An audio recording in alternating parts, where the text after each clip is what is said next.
Hello, and welcome to my channel, or welcome back to my channel. Today we are going to be talking about the disappearance of Brittanee Drexel. Brittanee Drexel was born in Rochester, New York on October 7th, 1991, to her mother Dawn and a man of Turkish descent. Shortly after Brittanee was born, Dawn married Chad Drexel, who adopted the girl at that time. After Chad's military service ended, the family lived in the Rochester suburb of Chili.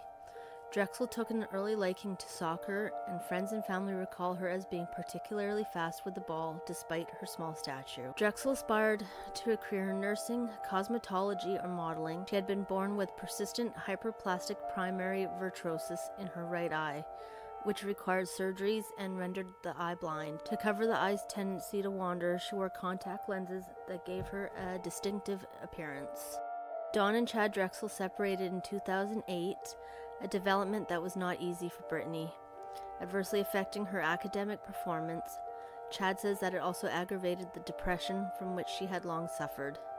She remained with her mother but kept in close contact with Chad. In April 2009, Brittany asked Dawn if she could go to Myrtle Beach, South Carolina, over spring break with her boyfriend and some girlfriends. Her mother refused since she did not know the other teenagers and there were no accompanying adults on the trip. She also had a premonition that something bad would happen. This led to arguments between the two for several days until April 22nd, when Brittany asked if she could go to a friend's house for a day or two to calm down, to which Dawn agreed. That day, Brittany left for South Carolina with the other students without telling her mother. 3 days later, Brittany called Dawn once during the daytime after having arrived in Myrtle Beach, where the group stayed at the Bar Harbor Hotel. Telling her mother that she was at the beach, Dawn was not alarmed, as she assumed that Brittany had been referring to a beach along the Lake Ontario shoreline. A trip there seemed plausible to her since the temperature had reached a high of 83 Fahrenheit in the area that day. That night, around 8 p.m., Drexel left her friends at the Bar Harbor Hotel beachfront to walk 1.5 miles south down South Ocean Boulevard to another hotel, the Blue Water Resort, to visit a longtime friend who was staying there.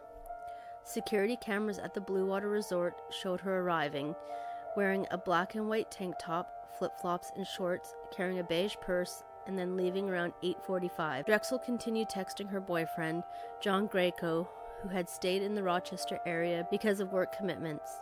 At around 9:15, her text suddenly stopped, and Greco began calling her friends in Myrtle Beach to see if they knew where she was or what had happened. When those efforts failed, he called Brittany's mother, Dawn, who had not known that her daughter was in Myrtle Beach until she was contacted. Dawn called Chad and then the Rochester police, hoping that they could establish communications with her counterparts in South Carolina. Repeated calls and texts to Brittany's phone went unanswered. Myrtle Beach police began looking for Drexel the following morning. They located the security camera footage from the Blue Water Resort and found the friends whom she had visited. The last person who had seen Drexel before she left was identified as Peter Brozowitz, a 20-year-old nightclub promoter whom Brittany had known from the Rochester area and who was also vacationing in Myrtle Beach. They had apparently met at a local nightclub the night before. After police interviewed Brozowitz and the men with whom he was sharing his hotel rooms, they said that, quote, "no one has been ruled in or out," unquote, adding that they did not have any persons of interest. Police searched Drexel's hotel room, finding all of the clothes she had packed, but not her purse or cell phone. The phone's network pings were tracked on a path leading 50 to 60 miles south of Myrtle Beach, in an area along U.S. Route 17 near the Georgetown-Charleston county line. The pings had stopped abruptly early in the morning of April 26th, areas near there and around Myrtle Beach, where a body might have been disposed of, were then searched for 11 days. In 2011, police searched an apartment in Georgetown County, but that effort did not yield any information that helped identify a suspect. Dawn and Brozowitz had several confrontations on the television show Dr. Phil, during which Brozowitz often expressed frustration at the damage of his reputation. Dawn, who had driven to Myrtle Beach the day after her daughter's disappearance, eventually relocated there permanently to be close to where Brittany had last been seen and better monitor the progress of the investigation. In 2014, newspaper article on the case's 5th anniversary, she expressed her theory that Brittany had defied her to go to Myrtle Beach because she had been, quote, promised something, unquote, of interest, such as a modeling job. Dawn believes that her daughter was trafficked, but the Myrtle Beach police did not believe this was a strong possibility due to their claim of little or no trafficking taking place in their jurisdiction. A 2019 report conducted by the South Carolina Human Trafficking Task Force rated Horry County as the #1 county in South Carolina for reported human trafficking victims. In June 2016, the FBI, which had also been involved in the case, announced at a news conference that they believed that Drexel had been murdered shortly after her disappearance. She had been abducted from Myrtle Beach to somewhere in the vicinity of Georgetown, near where the cell phone pings had ended, and killed there. The Bureau put up a $25,000 reward for information leading to the resolution of the case. 2 months later, the Charleston Post and Courier reported on the allegations in more detail based on a transcript of a bond hearing for Timothy Deshawn Taylor, an inmate then serving time in state prison on an unrelated charge. FBI agent Garrick Manoz testified that earlier that year, another South Carolina inmate, Taquan Brown, who had begun serving a 25-year sentence for manslaughter,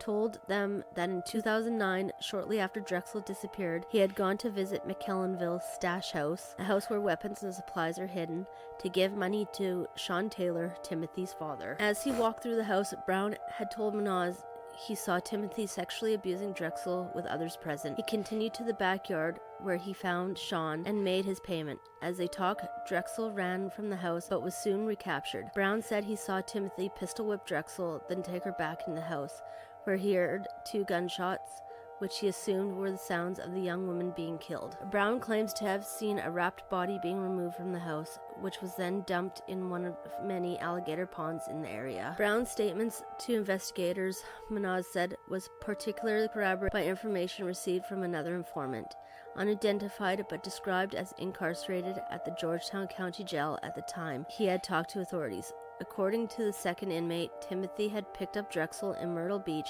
and taken her to McKellenville, where he showed her off to friends and tried to sell her to them for trafficking purposes. But when case drew heavy media attention, Taylor decided to kill Drexel to avoid arrest. February 2019, Brown gave a telephone interview to Rochester station WHEC-TV from McCormick Correctional Institution, where he is currently incarcerated. He said he had actually seen Drexel 4 times after her disappearance, in addition to the first encounter. Brown said he had seen her again a month later, and it was at that time she was killed. According to Brown, his first encounter with Drexel was on April 27th, 2 days after her disappearance at the McKellenville stash house, being sexually assaulted by a group of 8 to 12 young men. He did not recognize her at the time, but realized who she was a month later when publicity arose surrounding the case. Brown's second encounter with Drexel came a few days later. This was the event that he had described to the FBI, with the gunshots inside the building, and the body being carried out in a rug. Brown's third encounter, 5 days later, occurred when he saw Drexel on a lightly traveled dirt road near his cousin's residence in Jacksonboro, 80 miles south of McKellenville. Brown claimed to have seen Drexel for the last time in late May, once again on his cousin's residence while visiting with another friend. In a wooded area at the rear of the property, Brown claimed to have witnessed Drexel being murdered by a man whom Brown only knew as Nate, who shot her twice with a double-barreled shotgun. Brown and his friends left immediately, fearing being considered as accomplices if they had remained. WHEC was able to corroborate some of Brown's account. His description of the McKellenville stash house matched the station's own reporting from a 2016 visit.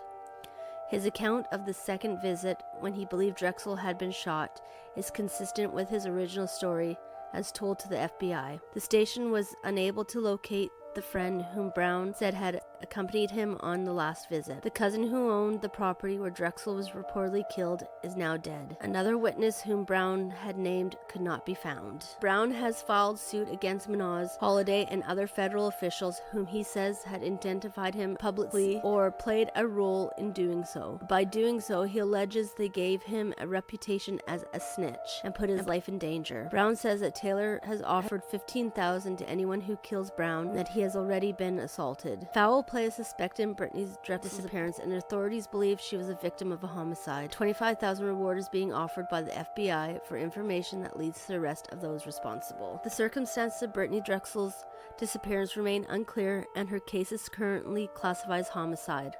Her case remains unsolved. Her description is Caucasian female, born on October 7th, 1991, with brown hair and blue-green eyes. At the time of her disappearance, she had blonde highlights in her hair. She is 5 foot tall and weighs 103 pounds. Brittany has pierced ears and nose. She wears blue-tinted contact lenses. She was last seen wearing a white, teal, and gray spaghetti strap top, black shorts, and white or silver flip-flops. If you have any information regarding the disappearance of Brittanee Drexel, please contact the Myrtle Beach Police Department at 843-918-1000 or call the FBI tip line at 1-800-CALL-FBI. Thank you for listening. If you like this type of content, please consider subscribing and liking my channel, and I will see you on the next one.